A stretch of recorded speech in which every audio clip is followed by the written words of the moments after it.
Assalamualaikum warahmatullahi wabarakatuh. Sahabat Pena Ufuk dimanapun berada, kita akan saksikan Pak Anies ditanya tentang konflik Israel Palestina yang dimana sejauh ini uh, Zionis penjajah Israel terus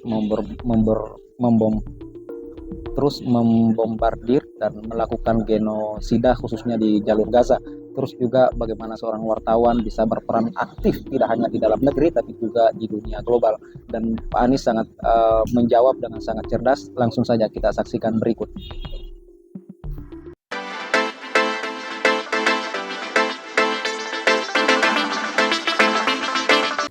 You have talked about a foreign policy that is more proactive and values-based.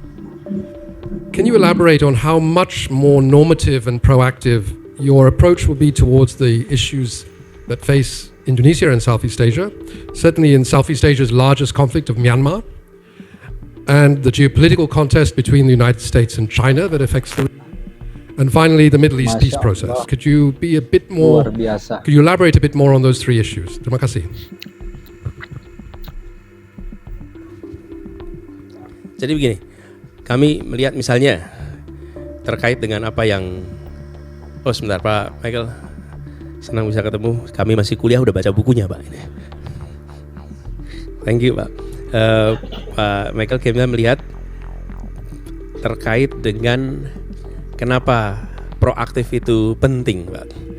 Karena kalau kita bicara tentang proaktif itu penting, maka kita akan membuat jajaran dalam artian korps diplomat kita, kemudian kita akan bisa membuat bangsa kita itu punya orientasi kepada global yang lebih tinggi.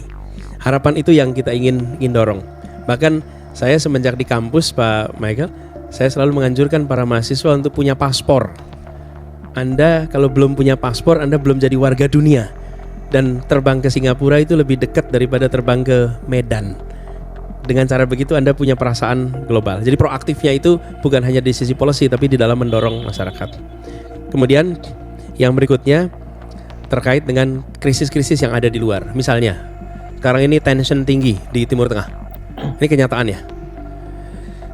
Kita tidak usah berpretensi bisa ikut menyelesaikan konflik Israel Palestina. Itu jauh sekali dari sisi kemampuan kapasitas kita. Bill Clinton mencoba tahun 2000, dicoba dikumpulin. Sepakat tuh Ehud Barak di situ, Yasser Arafat di situ, two state solution disepakati, pulang ke kampungnya masing-masing, breakdown. Tapi kita menyadari bahwa dari pengalaman kita ketika kita mencoba kemerdekaan dulu, tidak mungkin ada peperangan yang menghasilkan perdamaian, nggak mungkin. Perdamaian itu selalu negosiasi politik. Kita baru berhenti perang ketika 49 KMB diketok. Kita tidak berhenti dapat pengakuan dari Belanda ketika Jogja diambil alih. Ketika Jawa Tengah dikuasai bukan, tapi ketika proses negosiasi jadi. Apa kata kuncinya sebelum negosiasi? Bersatu. Jadi Indonesia proaktif mempersatukan Palestina. Menurut saya peran Indonesia di situ. Apa yang kita kerjakan bersama Palestina? Ini konflik yang usianya bukan setahun 2 tahun, usianya panjang. Investasi dari awal. Anak-anak Palestina dari kelompok Gaza, Fatah dan lain-lain. Apa susahnya bawa mereka ke sini? Lihat mereka kehidupan di sini. Bisa ratus, bisa ribu tinggal di sini. Melihat bagaimana kita bisa bersatu, tenang, teduh, bawa pengalaman itu mereka pulang terus panjang. Tapi kita proaktif. Jadi bukan saja proaktif mencoba mempersatukan faksi yang sudah bertarung bertahun-tahun dan luka, itu nggak gampang. Tapi kita investasi di generasi berikutnya secara serius, bawa itu Pak ke sini. Jadi proaktifnya itu bukan hanya di level politik, tapi di level pendidikan, di level kultural, di sisi mana yang kita bisa reach out. Jelas ke sisi Palestina kita bisa reach out. Tujuannya membantu mempercepat terjadinya persatuan di situ. Tanpa mereka bersatu tidak mungkin. Itu kalau faksi Sahrir dan faksi Soekarno nggak bersatu, nggak terjadi Agustus 45 juga. Nggak terjadi. Faksi-faksi di kita tuh juga banyak juga. Tapi kalau tidak bersatu nggak jadi.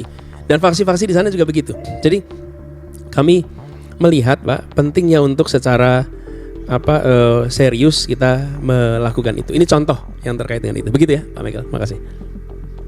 Selanjutnya saya mengundang Aderia, Pemret dari Southeast Asia Voice. Tolong mikrofon. Terima kasih. Thank you for the opportunity. Halo Pak Anies, saya Aderia. I'm the Editor-in-Chief of Southeast Asia Today. Excellencies, Bapak dan Ibu. I came here yesterday, Pak, untuk mendengarkan pidato dari kandidat yang lain. Tapi dari kemarin dan hari ini saya belum melihat media itu masuk di dalam hal yang penting untuk foreign policy, your future foreign policy. Padahal kami sebagai media di Indonesia merasakan setidaknya yang berasa banget adalah saat ada perang Rusia dan Ukraina dan juga di Palestina Israel sekarang ini, kami mendapatkan banyak sekali semburan informasi dari perspektif masing-masing negara. Jadi untuk Rusia dan Ukraina, I am in the same group with Pak Fasil. Where's Pak Fasil? Yeah, hi Pak. Yeah.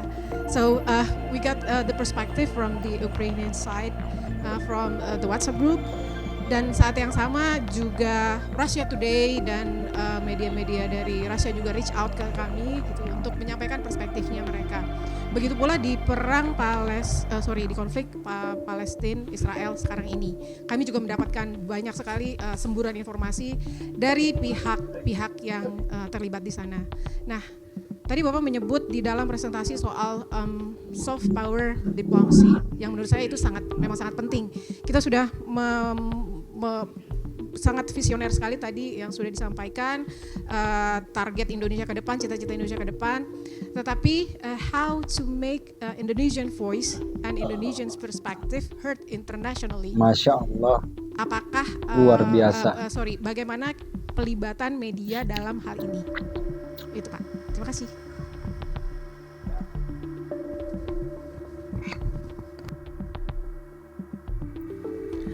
Kalau di dalam PowerPoint kami, kalau boleh ditayangkan ulang slide sebelum ini, sebelum terima kasih, sebelum lagi.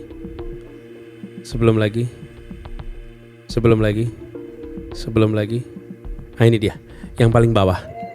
Kami melihat pentingnya ada pemulihan institusi di sini terkait dengan media, penyehatan demokrasi, kebebasan pers, lalu pemberantasan korupsi. Ini garisnya. Jadi kami lihat, satu, memberikan ruang untuk kebebasan pers. Yang kedua, Bapak Ibu sekalian, menghadirkan Indonesia di dunia itu statement. Kalau program harus ada anggarannya. Dan kita ini tidak pernah serius mengalokasikan yang cukup untuk diplomasi global, baik itu media, budaya, sosial. Itu piecemeal. Kalau ini menjadi strategi, maka semua harus alokasikan yang cukup. Dan menurut hemat kami, kalau itu dilakukan, termasuk teman-teman media, itu dua. Satu, media domestik ke sana. Yang tidak kalah penting adalah mendatangkan media global ke Indonesia. Itu punya dampak yang luar biasa. Jadi, misalnya kalau terkait dengan ada recent konflik di sini, di sebuah lokasi, maka atau recent event, negara itu memberikan kesempatan kepada media-media kita untuk bisa berada di sana, untuk kemudian bisa hadir di sana. Event-event kultural, event pendidikan bisa didorong untuk ke sana. Harus ada alokasi anggaran yang cukup. Selama ini itu kurang diberikan. Lalu exchanges in term of journalist, editor, menurut saya ini penting sekali untuk kita berikan kesempatan untuk bertukar. Sebagai ilustrasi Pak, kita pernah mendatangkan jurnalis sastra budaya dari Jerman dalam angka yang cukup banyak, mungkin 20-30. Mereka datang ke sini untuk berkeliling di Indonesia, menulis tentang sastra budaya Indonesia, dan itu dampaknya sangat besar. Jadi kami melihat teman-teman media punya peran, satu, dijamin kebebasannya, yang kedua, didukung program-programnya untuk bisa hadir di dunia internasional, yang ketiga, jurnalis global bisa datang ke sini dan berada di Indonesia untuk waktu yang cukup panjang, dan itu membutuhkan keterbukaan dari kita untuk memberikan ruang ke situ. Begitu ya contohnya. Wawasan Pak Anies Baswedan memang sangat luas, menguasai tidak hanya tema-tema di dalam negeri, tapi juga isu-isu global, isu-isu yang hangat terkini.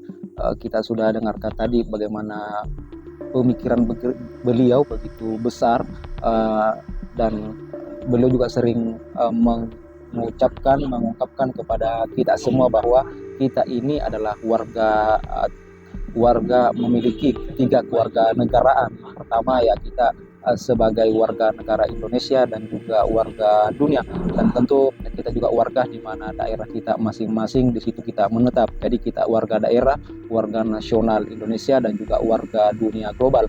Dan itulah yang terus memotivasi Pak Anies Baswedan untuk mengupgrade pengetahuan, wawasan beliau isu-isu terkini, sehingga apapun itu yang ditanyakan kepada beliau terkait dengan dunia global, beliau mampu menjawab dan menjelaskan dengan sangat luas kepada kita semua. Dan tidak hanya itu, kemampuan Pak Anies melihat sebuah persoalan kemudian menghadirkan solusi itu, disitulah kelebihan beliau, tidak hanya mengurai sebuah permasalahan, sebuah isu-isu tertentu, tapi juga beliau selalu tanggap menghadirkan solusi yang selalu tepat ketika memberikan solusi. Itulah yang Pak Anies perjuangkan selama ini. Kita saksikan selama beliau terjun di dunia politik, beliau memang sangat aktif menyuarakan gerakan perubahan, dan ini pula lah yang membuat ada indikasi bahwa beliau terus akan dicekal, akan mendapat rintangan, halangan yang besar dari dalam tanda kutip para oligarki, agar Pak Anies ini tidak bisa lagi mendapat posisi jabatan strategis di dalam negeri atau di jabatan dalam politik-politik tertentu. Karena itulah beliau tidak bisa ditawar, beliau tidak bisa dirupiahkan terkait dengan otoritas yang beliau miliki. Dan itu sudah lebih dari cukup buktinya ketika Pak Anies menjabat di DKI.